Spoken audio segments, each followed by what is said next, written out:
I want to do something else. I'm going to give you something. This is important. I want you to get this. I want you to get this, and I want you to keep this the rest of your life. Being relentless will get you there. Being relentless will get you there. Anytime you see anybody who's amazing at anything, they've been relentless. Whether it's building buildings or playing concert piano or whether it's artwork or whatever they master, they got there because they were relentless. They got there because they rehearsed while you was watching TV. They got there because they worked on it while you was playing basketball. They got successful because they did it every day, over and over. If you do anything long enough, you will get good at it. Being relentless will get you there. But being consistent will keep you there.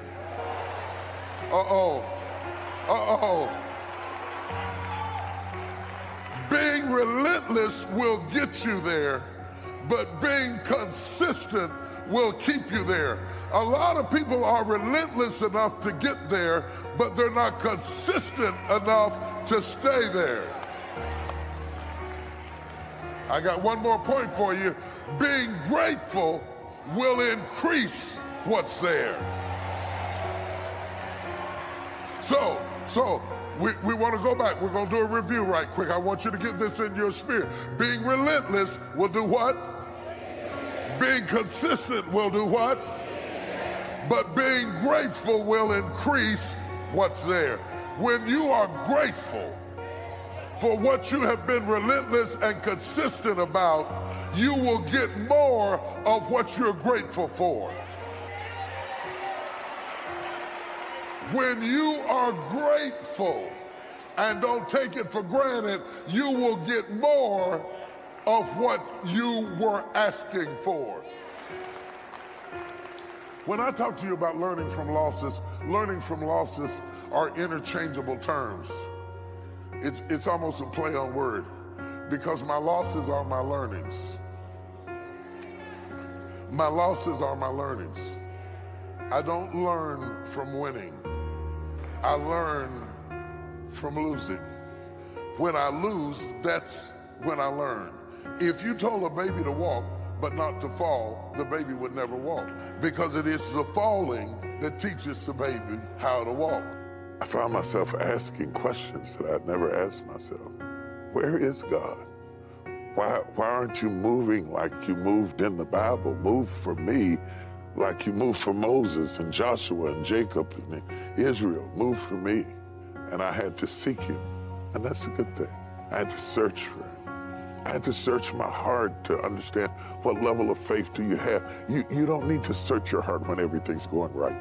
You need to search your heart when all hell is breaking loose and trouble is everywhere, and you feel deep down inside like you want to die, and you're asking questions that you dare not utter aloud, lest the church judge you. But in your secrecy, in your private times, alone with God, you say, where are you? When are you coming? When is a happy ending?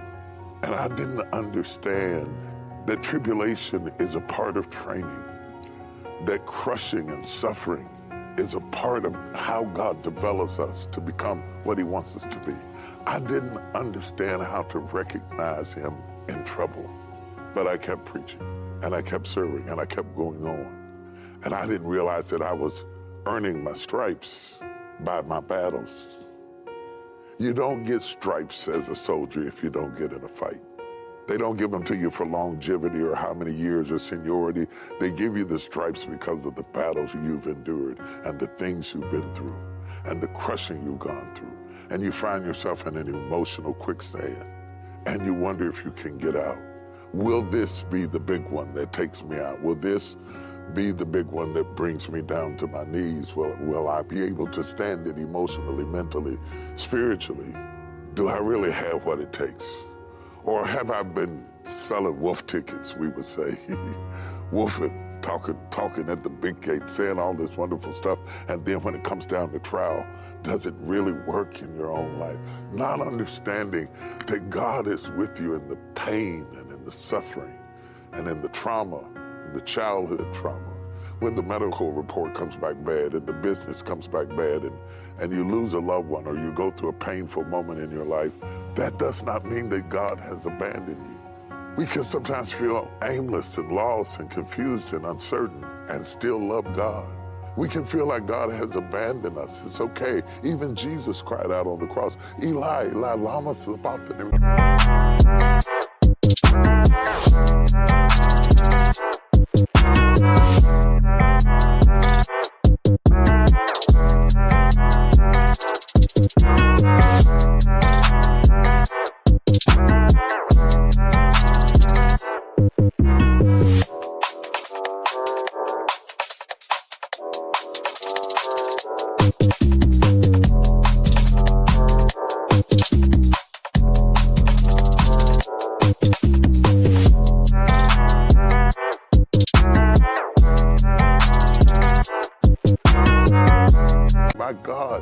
My God, why has thou forsaken me? And if Jesus had a moment like that, then we can expect to have moments like that. And you can only have that kind of faith, that kind of knowing, that kind of reality when you agree with the Apostle Paul in Romans 8:28 when he says that all things, not just the good things, but all things work together for the good of them that love the Lord, who are the called according to his purpose. It's working for your good when it doesn't feel good. It's working for your good when tears are running down your face. It's working for your good when you're up at 3 o'clock in the morning. You have to believe that it's working for your good. You have to understand that a bread maker always kneads the dough, and kneading it is what makes it rise. Pressing it down is what makes it goes up. Putting it up under pressure is the reality that proves that I am called according to his purpose and not my comfort. I am called according to his purpose and not your opinion. I am called according to his purpose and not my convenience. That God didn't come in my life to secure my convenience. That he comes into our lives and often his will is disruptive. And when it is disruptive, sometimes it feels destructive. And you wonder in your own mind, God, are you killing me?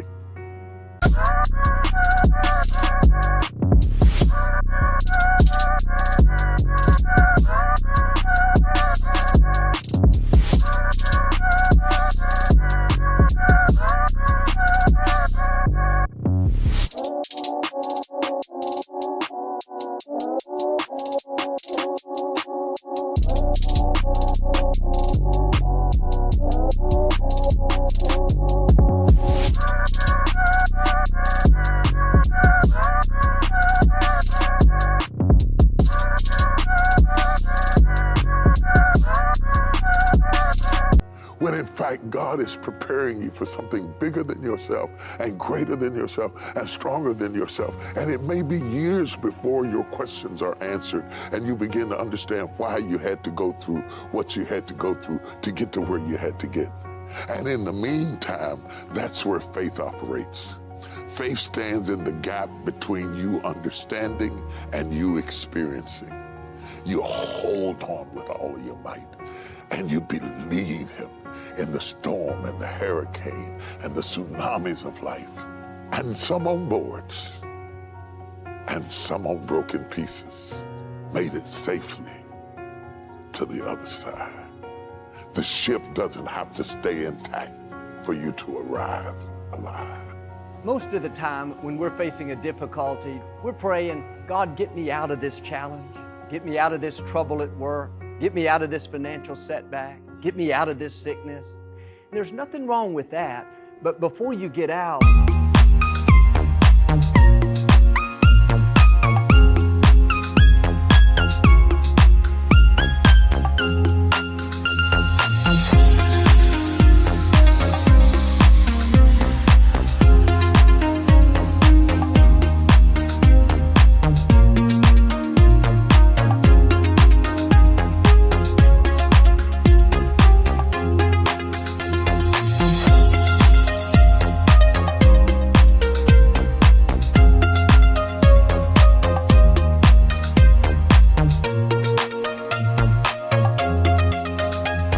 have to invite God in. Sometimes the miracle is not in getting out, it's in what God is going to do in the situation. Sometimes God will bring you out, other times He comes in and begins to change things. It's very powerful. He comes in and gives you favor despite who's trying to push you down. He comes in and gives you strength that you can't explain. He comes in and gives you the grace to outlast what should stop you. Why does He meet you in the middle of your difficulty? Because He knows that you're stronger than you think. If you're only focused on God bringing you out, you're going to be frustrated because God doesn't do things on our timetable. Sometimes it takes longer than we think. When you ask God to come in, you can be at rest. God, I know you're right here with me. You're ordering my steps. Nothing can snatch me out of your hands. You don't have to have those sleepless nights, days of frustration. God to come in, you're saying, God, don't just change the situation, change me. Help me to learn. Help me to develop greater confidence. Increase my faith.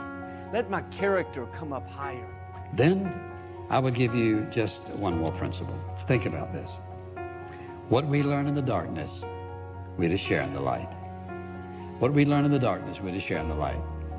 I'm talking about being sensitive, being available to people around you who are walking in darkness and walking through darkness and don't understand, and they're just throwing out hints, and these hints are just...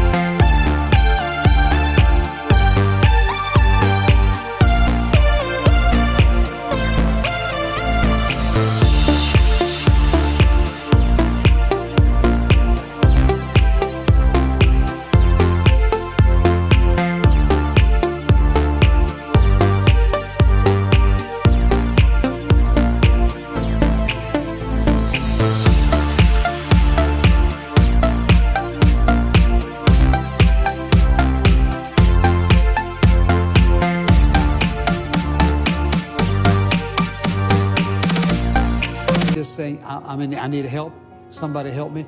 Are you available to Almighty God to share what you've learned in the darkness? And I want to challenge you. All I've done is just said, look, you know what? I want to help you become an awesome tool in the hand of God to help other people who are walking through darkness. And yet for many of you, you're saying, you know what? Not for somebody else, but for me, because you're in the darkness. And maybe you're one of those persons who's lost your loved one, and it all looks dark to you right now. Or something's happened to your children, it all looks darkness. Or physically and materially, you've lost it all. Everything looks dark. Or the doctors come in and said, I hate to say this to you, I'm sorry to have to tell you this, and everything looks dark. God's awesome, eternal, everlasting, precious word will turn those moments of darkness into absolute, brilliant, radiant light. If you will simply read it, trust Him to be who He is, He'll turn your darkness into light.